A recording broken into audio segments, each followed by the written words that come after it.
Last ফ্রাইডেতে আমরা নিফটিতে 400 point এবং bank নিফটিতে প্রায় 1000 পয়েন্টের মতন কিন্তু মুভ করতে দেখলাম।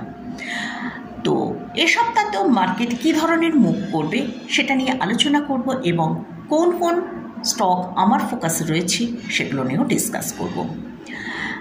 তো নিফটিতে আমরা লাস্ট ফ্রাইডেতে 21,800কে ব্রেক করে নিচের দিকে আসতে দেখলাম এবং সেখানে আমরা দেখলাম নিফটিতে একটা প্রায় 400 পয়েন্টের মতন লাস্ট ফ্রাইডেতে নিফটিতে ট্রেড হয়েছে। তো নিফটি যে 21,800কে ব্রেক করে নিচে এসেছিল সেটা 21,777 পর্যন্ত নিচে এসেছিল।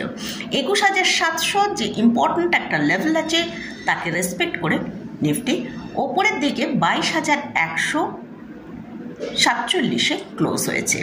তো আমরা যদি নিফটির একদম সর্বোচ্চ হাই দেখি, সেখান থেকে নিফটি প্রায় আমরা লাস্ট 10 দিনে 1000 পয়েন্টের মতন কারেকশান কিন্তু নিফটিতে আমরা দেখে নিলাম।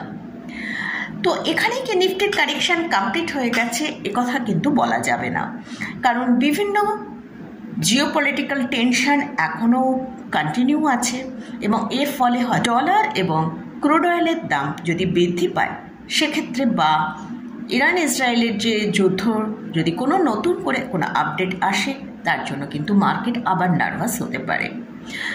তো আমরা নিফটির জন্য যে ইম্পর্ট্যান্ট লেভেলগুলো আছে সেগুলো একবার দেখে নেব, কিন্তু তার আগে আমাদের দুটো ইম্পর্ট্যান্ট পয়েন্ট রয়েছে, সেই পয়েন্টগুলো আমাদেরকে আগে ওয়াচ করে নিতে হবে। তার ফার্স্ট যে পয়েন্টটা সেটা হচ্ছে আমাদের ইউএস মার্কেট ওয়াচ করতে হবে। সেকেন্ড হচ্ছে আমাদের এইচডিএফসি ব্যাংকের রেজাল্ট লাস্ট স্যাটারডেতে অ্যানাউন্স হয়েছে।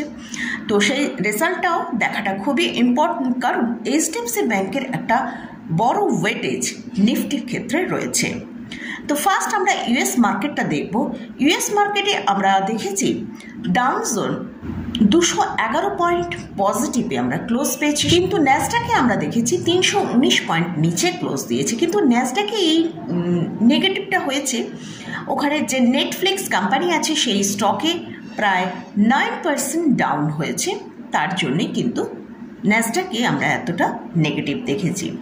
এছাড়াও আমরা কিন্তু আমাদের যদি ইনফোসিস উইপ্রোকে দেখি, সেখানকার যে এডিআর রয়েছে সেখানে আমরা কিন্তু এটা পজিটিভে ইনফোসিস এবং উইপ্রোর এডিআরকে ক্লোজ পেতে দেখেছি। সেকেন্ড আমরা এইচডিএফসি ব্যাংকের রেজাল্টটা একবার দেখে নেব। আমরা এইচডিএফসি ব্যাংকের লাস্ট স্যাটারডেতে রেজাল্ট আউট হয়েছে।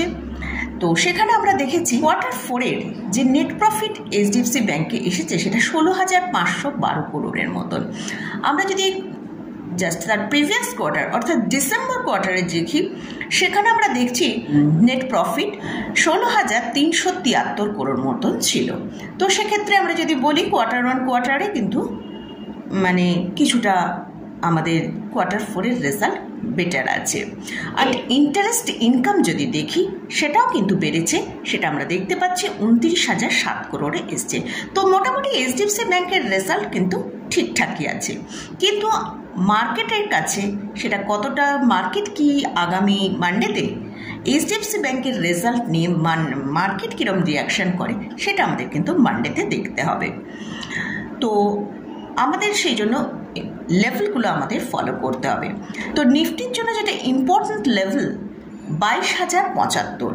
নিফটি যতক্ষণ 22,075-এর ওপর ট্রেড করবে ততক্ষণ কিন্তু নিফটিতে আমরা ওপরের দিকের মুভ দেখতে পাবো। আর যদি 22,075-কে ব্রেক করে নিচে আসে তাহলে কিন্তু আবার আমরা নিফটিকে 21,800-র কাছাকাছি চলে যেতে দেখতে পারি। তো মোটামুটি এটা গেল আগামী সপ্তাহে নিফটি নিচের দিকে কীরকম ট্রেডটা করবে। আর যদি নিফটি ওপরের দিকে 22,325-কে ভালোভাবে সাস্টেন করে আমরা ওপরের দিকে যেতে দেখি তাহলে কিন্তু নিফটিতে আমরা আগামী সপ্তাহে 22,500 পর্যন্ত ওপরের দিকে মুভ হতে দেখব। তো এর জন্য কিন্তু নিফটিকে 22,325-এর ওপর ক্লোজ দিয়ে সাস্টেন করতে হবে। তো সেক্ষেত্রে কিন্তু মানে যদি 22,325-কে সাস্টেন করতে ভালোভাবে ওপরের দিকে মুভ দেখাতে পারি তবেই কিন্তু আমরা 22,500 পর্যন্ত মুভ দেখতে পারি। তখন না নিফটি 22,325-এর ওপরে ট্রেড করবে ততক্ষণ কিন্তু নিফটির মধ্যে নার্ভাসনেস থাকবে, কারণ জিওপলিটিক্যাল টেনশনের জন্য ক্রুড অয়েল, তারপর ডলার ইন্ডেক্সের দাম বাড়ছে, এর ফলে কিন্তু সেটা আমাদের মার্কেটের উপর একটা প্রভাব পড়বে। এবারে আসছি ব্যাংক নিফটি নিয়ে। ব্যাংক নিফটিতে আমরা দেখেছি 47,514 ক্লোজ হয়েছে। ব্যাংক নিফটিও তার যদি লোয়ার লেভেল থেকে দেখি, সেখানে ব্যাংক নিফটির লোয়ার লেভেল হয়েছিল লাস্ট ফ্রাইডেতে 46,579। তো ব্যাংক নিফটিকেও আমরা কিন্তু লোয়ার লেভেল থেকে প্রায় 1000 পয়েন্টের মতন মুভ হতে দেখেছি। তো ব্যাংক নিফটি যদি 47,800 ওপরে ট্রেড করতে থাকে, সেক্ষেত্রে কিন্তু ব্যাংক নিফটিতে আমরা 48,000 এর ওপর কিন্তু চলে যেতে দেখব। প্রায় সেটা 48,200 পর্যন্ত আমরা মুভ করতে দেখতে পারি। আর যদি ব্যাংক নিফটি 47,000কে ব্রেক করে নিচে আসে, সেক্ষেত্রে আমরা 46,500 পর্যন্ত ব্যাংক নিফটিতে নিচের দিকে আসতে দেখতে পারি। তো মোটামুটি এটা গেল নিফটি এবং ব্যাংক নিফটি নিয়ে আলোচনা করলাম। এবার আমার ফোকাসে কিছু স্টককে রেখেছি, সেই স্টকগুলো নিয়ে ডিসকাস করছি। তো এই স্টকগুলো শুধুমাত্র এই কারণেই রেখেছি যে আমরা এইচডিএফসি ব্যাংকের রেজাল্ট দেখলাম, একটা মোটামুটি এসেছে। এইচডিএফসি ব্যাংক কিন্তু মোটামুটি ব্যাংক নিফটি এবং নিফটি দুটোকেই কিন্তু একটা খুব ভালো মুভ করাতে পারে। তো যদি আমরা দেখি এই এইচডিএফসি ব্যাংকের রেজাল্ট পজিটিভে মার্কেটকে মুভ করাচ্ছে, তাহলে কিন্তু আমরা মোটামুটি ব্যাংকিং স্টকগুলোর একটা ভালো মুভ দেখতে পারি। তো সেই জন্য ফার্স্ট যে স্টকটাকেও রেখেছি সেটা হচ্ছে এইচডিএফসি ব্যাংকে। এইচডিএফসি ব্যাংকের জন্য আমি শুধুমাত্র এখানে স্টপ লসগুলোই আমার বলবো, আর টার্গেটগুলো আমি মার্কেট আওয়ার্সের মধ্যে হয়তো আপনাদের সাথে শেয়ার করতে পারি। আমার টেলিগ্রাম চ্যানেল রয়েছে, সেখানে আপনারা ফলো করতে পারেন। তো সেখানে আমি টার্গেটগুলো আমি কি রাখছি। তো প্রথম আমি ব্যাংকিং সেক্টর থেকেই রেখেছি। তো এইচডিএফসি ব্যাংকের জন্য যে স্টপ লসটা রেখেছি সেটা হচ্ছে 1510।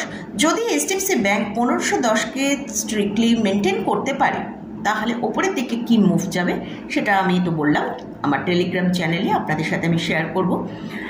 নেক্সট হচ্ছে আইসিআইসি ব্যাংক। আইসিআইসি ব্যাংককেও আমাদের দেখতে হবে 1050কে মেনটেন করতে পারছে কিনা। যদি 1050-এর ওপরে মুভ করতে থাকে, তাহলে কিন্তু একটা ভালো মুভ আসার সম্ভাবনা আছে। সেরকম আইটি সেক্টরকেও আমি আমার ফোকাসে রেখেছি, যেহেতু আইটি সেক্টরের মধ্যে আমরা দেখেছি এই মার্কেট যখন সেলিং এসছে, আইটি সেক্টরে একটা বেশ খুব বড় সেলিং এসেছিল। কিন্তু এই সেলটেক ছাড়া মোটামুটি নিফটি ফিফটির যে আইটি কোম্পানিগুলো আছে, 4টে কোম্পানি, তার মধ্যে থেকে ইনফোসিস, টিসিএস, উইপ্রো 3জনেরই রেজাল্ট আউট হয়ে গেছে। সেক্ষেত্রে আমরা হয়তো আইটি সেক্টরটা একটু মুভ হতে দেখতে পারি। তো সেক্ষেত্রে ইনফোসিসকে রেখেছি। ইনফোসিস অবশ্যই 1380 টাকা স্টপ লস দিয়ে দেখতে হবে 1380 টাকার নিচে যাচ্ছে কিনা। ইনফোসিসের জন্য এই জন্য 1380 টাকা আমাদের স্টপ লস কিন্তু মেনটেন করতে হবে। আর উইপ্রোর জন্য 443 টাকা স্ট্রিক্টলি স্টপ লস ফলো করতে হবে। তো এই স্টকগুলোর প্রত্যেকটারই আমার টেলিগ্রাম চ্যানেলে আপনারা একবার ভিজিট করে নেবেন, কারণ ডেসক্রিপশানে আমি টেলিগ্রাম চ্যানেলের লিঙ্ক দিয়ে রেখেছি। আপনারা চাইলে ওইখানে একবার টেলিগ্রাম অ্যাকাউন্টে চলে যেতে পারেন, ফ্রি অফ কস্ট, কোনো রকম কস্ট লাগছে না। তো ওখানে আমি হয়তো টার্গেটগুলো জানিয়ে দেবো। আমি আমার কোন স্টকগুলো ফোকাসে রেখেছি সেটাও শেয়ার করলাম, আর মার্কেট নিয়ে আমার কি ভিউ সেটাও শেয়ার করলাম। আমি কিন্তু এখানে ইন্ডেক্স বা কোনো স্টক নিয়ে কোনো বাই বা সেল রেকমেন্ডেশন করছি না।